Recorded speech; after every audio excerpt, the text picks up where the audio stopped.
Bueno, pues vamos por la siguiente pregunta, pero la titularé 33B para no desarticularme con el resto de las preguntas que tengo yo programadas también con el curso de grupos, ¿verdad? Entonces, vale, ya sabemos, ya estamos convencidos, ya estáis convencidos de que aquí lo que hay que hacer es un grupo de psicoterapia de orientación grupo analítica. Vale, vamos a ver. ¿Y eso cómo se monta? Claro, porque, vale, el título ya lo tenemos, pero debajo del título tiene que haber algo más, lógicamente, ¿no? Mirad, hay un autor, Bion. Bion fue un psicoanalista muy renombrado en Inglaterra. Participó de las dos guerras mundiales y en la Segunda Guerra Mundial, tras la Segunda Guerra Mundial, o al final de la misma, se hizo cargo del hospital de Northfield, una sala del hospital de Northfield, en el cual pues trabajó con una serie de pacientes desde una cierta perspectiva grupal. En cualquier caso, independientemente de su experiencia con Northfield, que es por la cual también es muy conocido, también tiene otras razones por las cuales es conocido, ¿verdad? Bion tiene un librito pequeñito que tiene que ver con la psicoterapia de grupo, con psicoanálisis, ¿no? En estos momentos debo tener un lapsus mental y no recuerdo el título, pero ya os lo dejaré por escrito por algún lado. La pregunta es, ¿qué dice este hombre que a mí me interesa particularmente? Bueno, hay bastantes cosas que dijo Bion en su momento, pero hay una idea, la idea de función, que a mí me parece muy pertinente para lo que estamos hablando. Dice Bion, mira, entendamos por función un conjunto de procesos mentales dirigidos a un determinado fin. ¿Vale? Entonces dice, bueno, ¿y eso? ¿Eso qué es? Un conjunto de operaciones mentales, es decir, una serie de razonamientos, de actitudes, de comportamientos, de pensamientos también en relación a un determinado fin, que puede ser, en este caso sería un grupo de psicoterapia, pero puede ser otro cualquiera, ¿verdad? Entonces, estos factores tienen que funcionar en consonancia para que ese objetivo se cumpla lo mejor posible, ¿verdad? Entonces, aplicando esta idea a la psicoterapia de grupo, pienso, bueno, ¿cuáles serían las funciones básicas o cuáles serían las funciones que, siguiendo a Bion, quizá podrían enmarcar la actividad de un grupo analista? A mi modo de ver, son cinco. La primera sería la función convocante. La segunda, la función conductora y presencial. La tercera, la función higienizante. La cuarta, la verbalizante. Y la quinta, la teorizante. Y me vais a decir, bueno, vale, qué bonito, eso queda muy bien. ¿Y me lo traduce usted, por favor? Bueno, pues intentaré, ¿verdad? Porque fijaros, si hablamos de la función convocante, es compleja. Es decir, ¿a quién convocamos para organizar un grupo? ¿Quién convoca? ¿Convoca el mismo conductor? ¿Convoca una persona ajena a la conducción? Existen casos en los cuales el conductor nada tiene que ver con quién convoca a los pacientes a la reunión o al grupo o al proceso psicoterapéutico. A mí me parece fundamental que sea el propio conductor, pero no todas las estructuras asistenciales contemplan esta situación, con lo cual a veces se pueden encontrar situaciones paradójicas, como por ejemplo que uno esté conduciendo un grupo y entre una persona a la cual no conoce, ni sepa de su existencia, ni sepa por qué entra, y le dice, no, el doctor tal me dijo que entrase. Vale, sí, ajo y agua, ¿no? Porque hay momentos en los cuales uno no tiene tanta autonomía o tanta autoridad como para decir, mire, usted espere, vamos a hablarlo en otro momento, bla, bla, bla, ¿no? La función convocante es importante. ¿A quién convocas? Evidentemente, en la convocatoria muchas veces tienen que intervenir compañeros tuyos, compañeros que te derivan a este paciente o a este otro. No se trataría tanto, a mi modo de ver, de convocar personas que tengan el mismo diagnóstico, aunque puede ser un criterio. Yo recuerdo en una unidad, por ejemplo, en la cual estuve supervisando durante un tiempo bastante largo, decidieron hacer un grupo con una determinada patología porque había una lista de espera de todo este tipo de patología. Al final, de toda la lista de espera, 4 fueron los convocados, porque no, los demás o no podían, o no sabían, o no sé qué, o no se pudo conectar con ellos. Es decir, la función convocante es un proceso que dura tiempo Tienes que pensar con quién, para qué. Hay un grupo que vas a ver una vez a la semana, cada 15 días, cada mes. Esto es importante, tener claro la frecuencia. ¿Va a ser 1 hora y media? ¿Va a ser 1 hora? ¿Va a ser en el mismo centro donde tú trabajas? ¿Va a ser en otro? La gente tiene facilidad de desplazamiento. Uno tiene que pensar cómo lo hace el paciente para llegar a donde tú tienes. Porque claro, tú dices, bueno, a tal hora me viene bien. Vale, a ti te vendrá bien, pero ya les tiene que venir bien a los demás también. ¿No te parece? Porque si no, tenemos que tener un problema muy serio.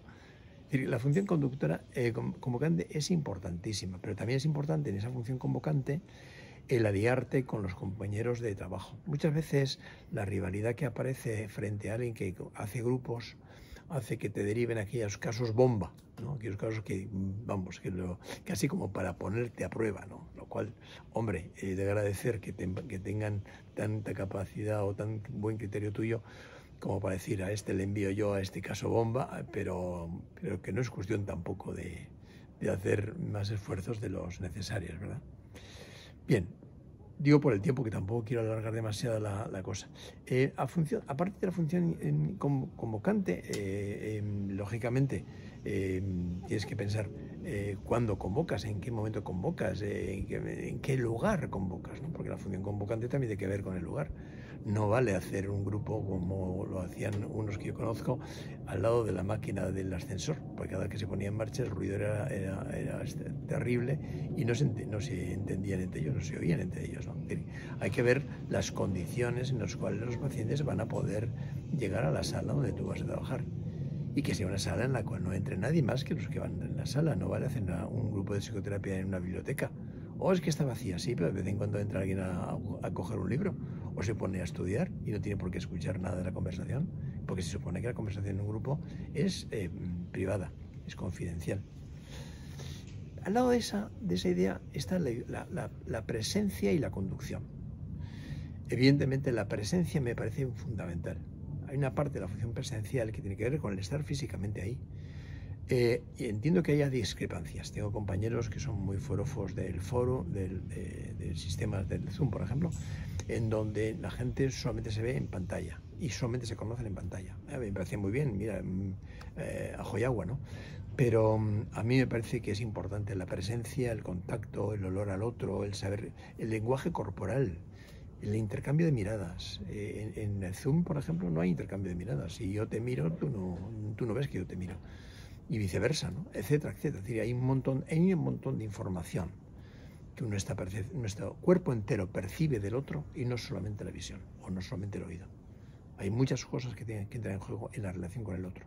Pero claro, la función conductora también tiene que ver no solamente con la presencia, sino con el arte que uno desarrolle para poder generar una conversación o facilitar una conversación entre personas que en principio no se conocen, que se van a ir conociendo, que van a tener que establecer una relación de fiabilidad, de confianza, sabiendo además, como creo que os he dicho en alguna ocasión, que la confianza es muy difícil de establecer, pero terriblemente fácil de romper.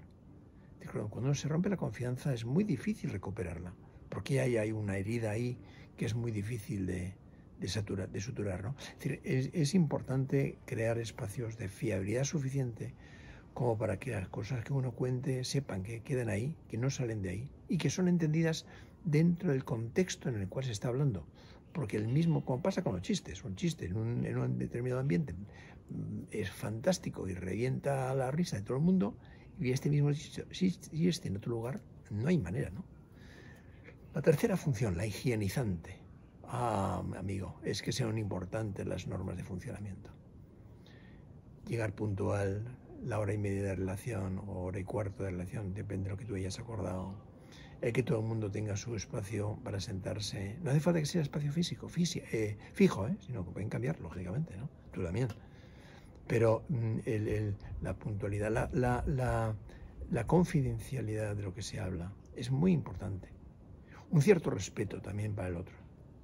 No vale, yo me pongo repantingao. Bueno, usted se pondrá repantingao en su casa, pero aquí no estamos para estar repantingaos. Yo vengo como me da la gana, sí, ¿no? Claro, evidentemente, entiendo cada cual viste como le da la gana, pero también hay que entender que el lenguaje de cómo uno se viste tiene que ver con las relaciones que establece con los demás. La función entonces higienizante es muy importante porque hay cosas que son como básicas, tienen que ver con la comunicación corporal, los tiempos, por ejemplo, también son importantes. Los tiempos, la hora y media. El que uno no acapare solamente la sesión, que intentar que todo el mundo vaya pudiendo participar en ella, ¿no? A veces transgreden estas cosas, ¿no? Pero claro, transgredir estas cosas tiene su significado y eso hay que poderlo hablar. La función verbalizante, fundamental, fundamental. En un grupo venimos a hablar, a intercambiar opiniones, a intercambiar afectos, experiencias, pensamientos que a veces no los dirías ni a tu propia sombra. Intercambiar todo ese tipo de cosas, tener respeto respecto a lo que dice el otro, las vivencias que puede aportar el otro, las reacciones que puede tener el otro ante una cosa que tú has explicado o has dejado de explicar. Todo ese ensamblaje tiene que ver con la verbalización. Y verbalizar es importante. Bueno, hay gente que no, es que es bueno, pero es mejor actuación. Sí, mira, podemos hacer incluso grupos jugando a fútbol, pero después de jugar a fútbol tenemos que hablar a ver qué ha pasado en el partido. Intercambiar las experiencias a partir de la palabra. La expresión verbal es importantísimo porque es lo que nos permite simbolizar, es lo que nos permite colocar dentro de nuestro proceso mental, de nuestro desarrollo mental, toda una serie de ítems que nos dan pie a cómo es el otro, cómo es uno en relación con los demás relación, es decir, todo eso. ¿Y de qué se habla? De todo, absolutamente todo. Desde lo íntimo a lo social, porque lo social también está dentro de las relaciones en el grupo, siempre, no os olvidéis de eso. Y finalmente, la función conceptual o teorizante. Mirad, la función teorizante es importantísima, porque si no teorizamos, si no somos capaces de elaborar una pequeña conceptualización de qué ha pasado hoy en el grupo, qué es lo que no ha pasado, va bien escribir un pequeño diario de sesiones, va bien escribir, tomar nota de palabras clave que de alguna forma te permitan entender el conjunto de lo que ha sucedido. Es importantísimo elaborar, escribir, es muy importante escribir. No me hartaré de decir que la herramienta más importante que tenemos en manos es la escritura, mucho más que el grabar. Escribir supone poner palabras una al lado de otro y ponerlas en cierto orden de forma que sean entendidas por los demás y que los demás entiendan lo que tú transmites a través de esas palabras. Es importantísimo porque uno cuando con los años iba acumulando capacidad para escritura, capacidad para la lectura, capacidad para el estudio, todo eso redunda. Porque entonces cuando estás en el grupo, todo eso lo tienes ahí presente. Y en un momento determinado de lo que está sucediendo te viene una idea y piensas, eso lo dijo no sé quién, eso lo dijo no sé cuántos. Mira, esto me viene bien esta idea porque a partir de esa idea puedo ayudar a que entiendan qué es lo que está pasando o entendamos qué es lo que está pasando. Estas son cosas muy importantes. O sea que recordad siempre las 5 funciones, que son la presencial, la convocante, la presencial, la verbalizante, la higiénica y la conceptual. Casi os diría que la conceptual, la teorizante, es muy importante y por eso os animo siempre a mis alumnos a escribir. Escribir es algo que necesitamos tanto y cada día más. Venga, un abrazo y hasta el próximo día.